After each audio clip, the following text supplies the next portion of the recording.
Sir ಇವತ್ತು ನಮಗೆ ತುಂಬ ಖುಷಿ ಆಗುತ್ತೆ. ಇವತ್ತು ಕನ್ನಡ ರಾಜ್ಯಾದ್ಯಂತ ಪ್ರೈಸರ್ ಮುಖಾಂತರ ಆಡೋದ್ರ ಮುಖಾಂತರ ತಾಜ್ ಚಿತ್ರ ಸಕ್ಸಸ್ ಆಗ್ತಾ ಇದೆ. ನಿಮಗೆ ಹತ್ರ ಕೆಲವೊಂದು ಮಾತುಗಳನ್ನು ಮಾತಾಡೋದನ್ನ ನಾನು ಬಯಸ್ತೇನೆ.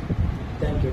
ಇದು ಎಲ್ಲದಕ್ಕಿಂತ ಹೆಚ್ಚಾಗಿ ನನಗೆ ಖುಷಿ ಆಗ್ತಾ ಇದೆ. ಯಾಕೆ ಗೊತ್ತಾ, ಈ ಒಂದು ಇದರಿಂದ ಇಂಥ ಒಂದು ಸಿನಿಮಾ ಒಂದು ಫೀಲ್ಡಿಂದ ನೀವು ನಮ್ಮ ಮನೆಗೆ ಬಂದು ನಾನು ಇಂಟರ್ವ್ಯೂ ಮಾಡ್ತಾ ಇದ್ರೆ ಅಂದ್ರೆ ನನಗೆ ನಿಮ್ಮನ್ನು ನೋಡೋಂಥ ಭಾಗ್ಯ ಸಿಗ್ತಲ್ಲ, ಅದು ನನಗೆ ಪುಣ್ಯ. ಸರ್ ಓಕೆ ಸರ್, ಮೊದಲನೇದಾಗಿ ನೀವು ಈ ಚಿತ್ರ ತಾಜ್ ಚಿತ್ರ ಮಾಡ್ಬೇಕಂತಂದ್ರೆ ಬಾಲ್ಯದಿಂದ ಬಂದಿದ್ದ ಅಥವಾ ಮಧ್ಯದಲ್ಲಿ ಏನಾದ್ರೂ ಅನ್ಕೊಂಡಿದ್ರ, ನೀವು ಸಿನಿಮಾಕ್ಕೆ ರಂಗಕ್ಕೆ ನೀವು ಬರ್ಬೇಕಂತ ಏನಾದ್ರೂ ಕನಸುಗಳಿತ್ತ? ನಾನು ನನ್ನ ಡೇಟ್ ಆಫ್ ಬರ್ತ್ 1980 ನಾನು ಹುಟ್ಟಿದ್ದು.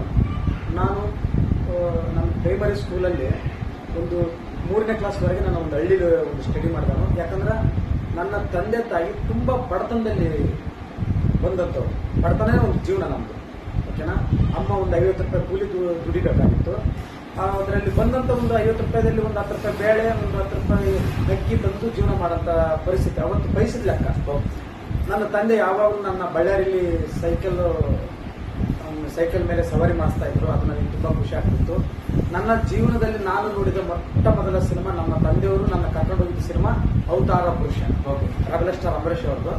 ಅವತ್ತು ನನಗೆ ಸಿನಿಮಾ ಥಿಯೇಟರ್ ಹೆಂಗಿರುತ್ತೆ ಅಂತ ಕೂಡ ಗೊತ್ತಿಲ್ಲ. ಅದನ್ನು ನೋಡಿದ ತಕ್ಷಣ ನಾನು ನಮ್ಮ ತಂದೆಯವ್ರು ಕರ್ಕೊಂಡು